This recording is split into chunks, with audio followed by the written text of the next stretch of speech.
Bonjour, je suis le docteur Nityanandan, pneumologue consultant à Green Street Apollo.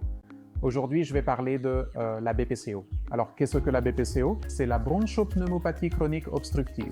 Elle comporte deux composantes, la bronchite chronique et l'autre, c'est l'emphysème. Donc, tout d'abord, voyons quelle est la prévalence de la BPCO.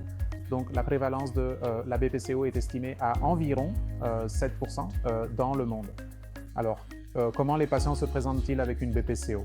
Les patients atteints de BPCO présentent généralement une toux chronique avec une production minimale d'expectoration.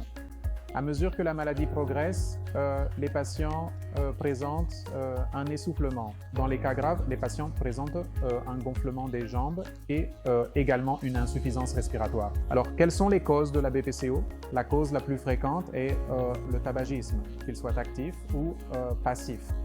Les autres conditions qui peuvent prédisposer un patient à la BPCO incluent l'exposition professionnelle, aussi bien en termes de pollution intérieure qu'extérieure, ainsi que des maladies respiratoires chroniques de longue date, y compris des antécédents de tuberculose. Alors, comment diagnostique-t-on la BPCO? Donc, chez les patients atteints de BPCO, nous posons généralement le diagnostic sur la base d'un test de fonction pulmonaire. On appelle cela la spirométrie et nous avons également besoin d'une radiographie thoracique dans certains cas spécifiques. Nous recommandons un scanner thoracique HRCT si nous devons rechercher un dépistage du cancer du poumon. Alors, comment les traite-t-on?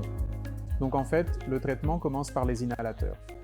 Donc cet inhalateur, les dosages et la fréquence dépendent de la gravité de la BPCO. Dans les cas avancés, il est également nécessaire de mettre le patient sous nébulisateur. Et nous allons dépister le patient pour des complications associées comme l'insuffisance cardiaque et des affections liées à la BPCO telles que les apnées du sommeil, l'ostéoporose, la dépression. Et nous devrons également vérifier si le patient est un cas candidat pour un dépistage du cancer du poumon. Dans les cas les plus avancés, nous aurons des entretiens avec le patient concernant la nécessité d'une transplantation également.